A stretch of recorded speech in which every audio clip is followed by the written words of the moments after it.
Sermon title this morning, The Hawk Just Sat There. And I honestly wish today that I didn't have to deliver a sermon, but that we could have rather have a conversation. Because a sermon is limited in its ability, especially in the era of screens and swiping. It's very difficult to listen for 20 minutes or so. But I'll have a stab at it against the backdrop of those two passages, which is very rich and requires, I think, more time to consider, especially in the era that we live in. The sermon title refers to an instance this past week in my life. On Wednesday, around noontime, I forgot something at home. I can't even remember what I forgot. I was in a hurry. I know I rushed home, picked it up, and as I came out of the garage, next to a pile of chips that we use for mulch, there was this red-tailed hawk sitting on the ground. Magnificent creature. Just sitting there and looking at me. Well, I suppose he was looking at me. I think anybody would assume that, but he was actually turning his head and looking at me. And I was caught completely by surprise. It's the first time in my life that I see a hawk sitting on the ground when it's not feeding, just sitting there. I associate them with being high up in the treetops or soaring, drifting on the currents. And we spent some time together, and I don't know how long, looking at each other.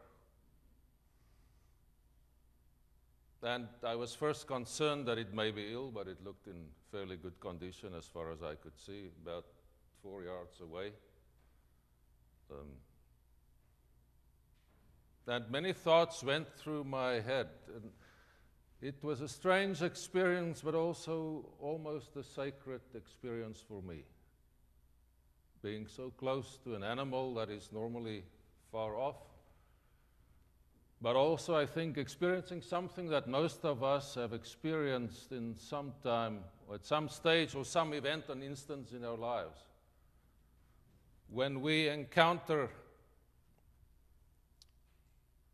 that moment of feeling that the artificial boundary or the barricades that we put up between ourselves and nature, those are suspended, and when we realize and experience at the deepest level that profound unity with the universe, and then we realize all life are connected,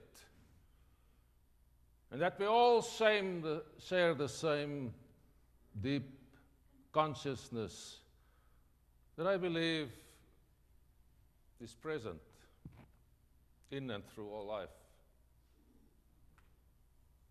A strange thought also crossed my mind, perhaps not strange, because what weighed heavily on me over the past week was that UN study group making their report available, saying that the timeline for the global temperature raising another 0.5 degrees Celsius, or an increase of 2.7 degrees Fahrenheit over the past few decades, that would mean catastrophic effects of climate change. And that would, to a large extent, mean a point of, if not no return, or very difficult return. And I found myself saying in my head to the hawk, my fellow dear life form, I wonder how you and I will make out in what is to come. And I'm not sentimental here. I'm trying to describe something of what I'm experiencing on an existential level and that I think all of us should take note of. This deadline that has been moved up 20 years, from 2050 to 2030. And 2050, previously, when you would speak about climate change, people would sometimes say, well, I'll be dead by then. And without giving some of us false hope, I think by 2030, most of us will still be alive. And our children and grandchildren will probably also be alive. That sobering scenario,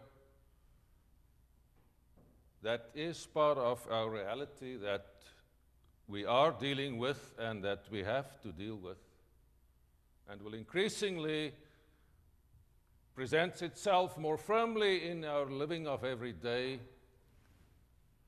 combined with what we are also all experiencing, the tribalistic nature of our society, where it has been demonstrated again through the confirmation hearings for the Supreme Court, where nothing is sacred, where it seems that there is no level too low to stoop down to and to reach. And as I say it, I can hear people saying in their head, depending on which side you are on the confirmation, yeah, that is exactly right. Norm Ornstein, the political scientist, wrote, and I want to read the quote so that I don't violate his thoughts. We can't find common ground on which to respectfully disagree. The other side is the enemy. You shout at each other on television, unfollow each other on Facebook, and fire verbal mortars at each other on Twitter. And now everyone is on the digital battlefield, not just politicians. No wonder when I listen to many good people of different persuasions of our political situation and our national collective psyche at this moment, I hear almost a desperation. I hear despair about this. Looking towards the future for some, or for many, have become an exercise in despair.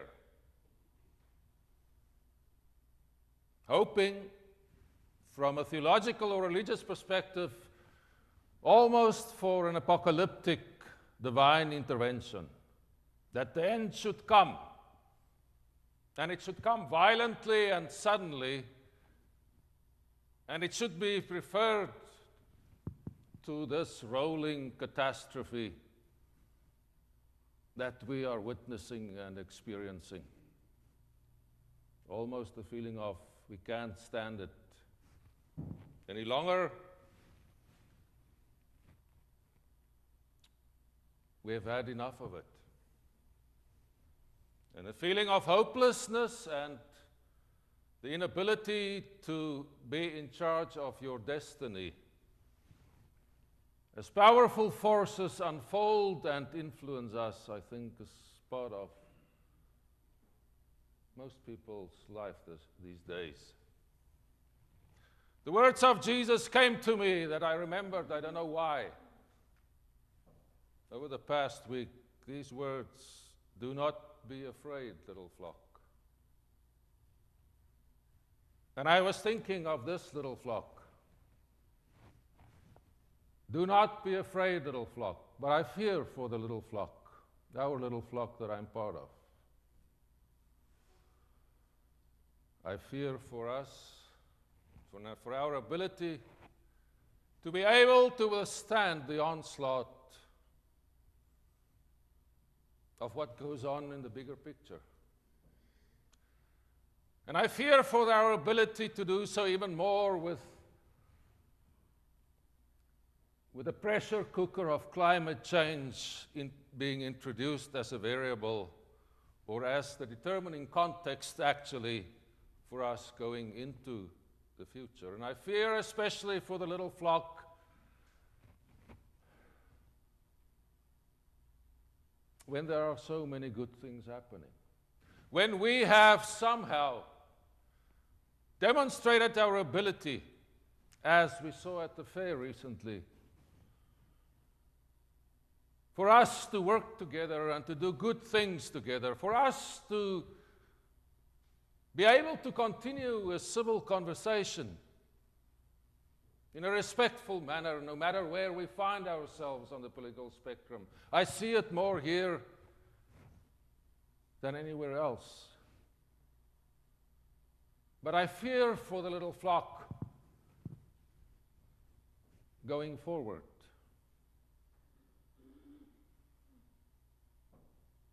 Jesus was teaching, and we don't know if these were his exact words. It was relayed to us through generations of oral and written tradition and editing.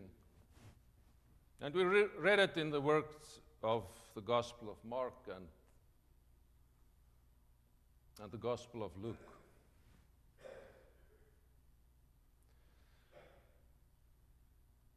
And in the Gospel of Mark, Jesus addresses something that affected his audience very directly.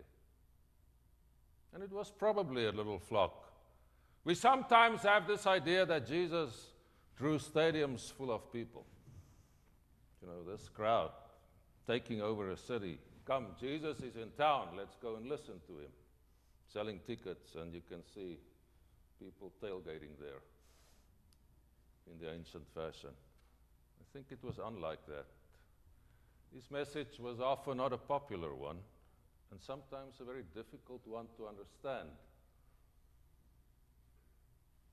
But his followers were most often those that knew a lot about waiting and wanting. Waiting in the marketplace to be hired as a day laborer for pittance. Wanting to be able to, in a dignified way, provide for their families. Waiting for a husband to return with something to feed the children. Waiting for a system that were often manipulated by the powerful for their own benefit, trampling on the majority, waiting to experience for once an empire that goes against its own grain and displays some compassion, wanting to work but not being able to do that, wanting to live as dignified people but being denied that. Those were most often his audience. And Jesus held up the mirror and did the analysis of the conditions.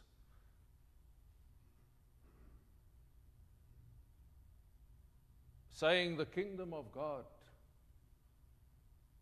is different. And providing as an alternative this vision of God's world based on compassion and love and justice. And Jesus said to his followers, do not be afraid because God will take care of you. Do not be afraid because God will provide for you and listen to your prayers and give you what you're asking for. That is not what Jesus said. He said, do not fear, little flock. Because God gives you the kingdom as an alternative. And what is the kingdom?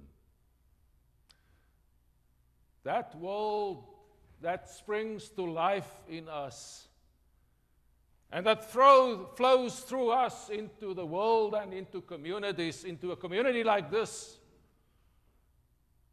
when we make God's will our priority. And my pausing for the hawk made me think we should pause as community and ask ourselves who we are. We should ask ourselves, who should we be?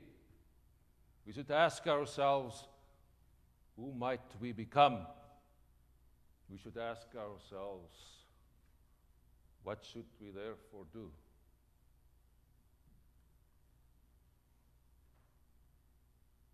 And I think the answer should be that we are the beloved community, as Dr. Martin Luther King said. We are God's people, we are a covenant community that agree that we gather on the basis of God's love, and that we gather as people who want to walk in the footsteps of Jesus, and make that our priority. Make that our treasure. Make that where our hearts and our minds are focused. Make that which dictates our living of every day.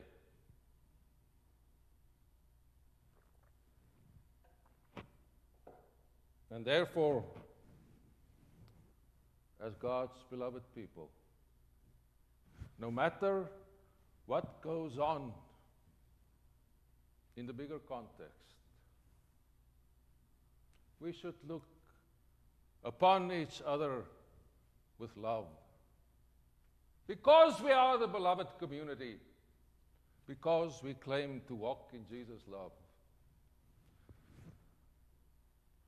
Therefore, because we are the beloved community, we should speak the truth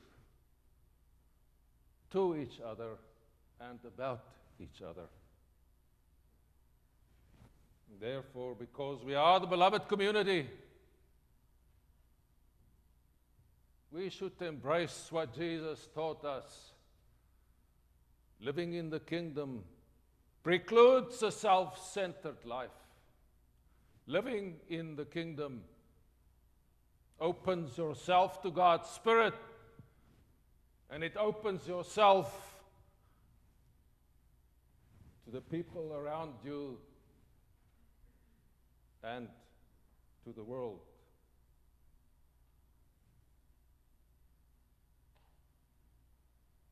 What should we do as a beloved community?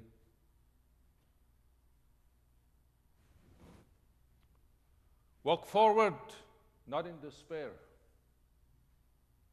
Look towards the future, not expecting and hoping for an apocalyptic intervention and a destructive intervention.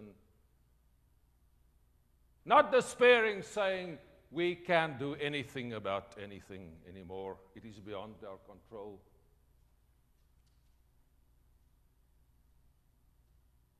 I think it is time for us, as the beloved community, to stop living in fear. And therefore, little flock, do not fear,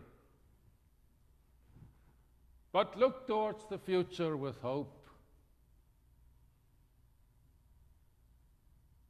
on condition that we are willing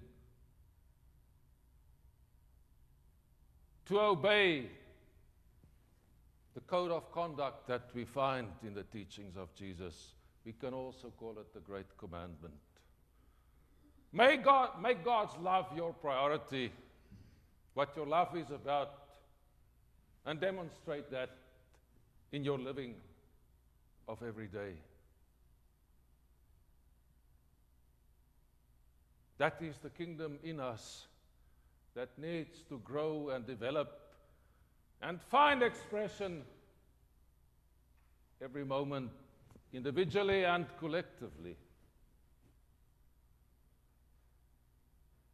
What we should fear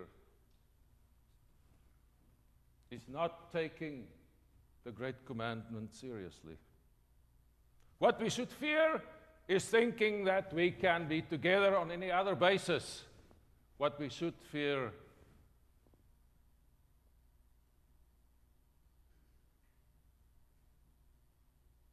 is manipulating conditions and situations to give higher priority to that than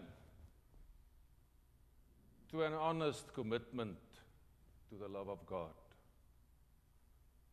Living a self-centered life instead of living a life focused outside us. That is what I want to call you to. Do not fear, little flock. Do not fear, but pause, like I paused for the hawk. And let us think where we are. What precious gift we have. What wonderful people we can journey with. What wonderful privilege we have to be part of the body of Christ. And let us walk as the shining light, the city on the hill, not with fear, but with love in our hearts, compassion in what we do, and with hope in our living and the path that we lead people to. Do not fear, little flock. God gives you a kingdom. Amen.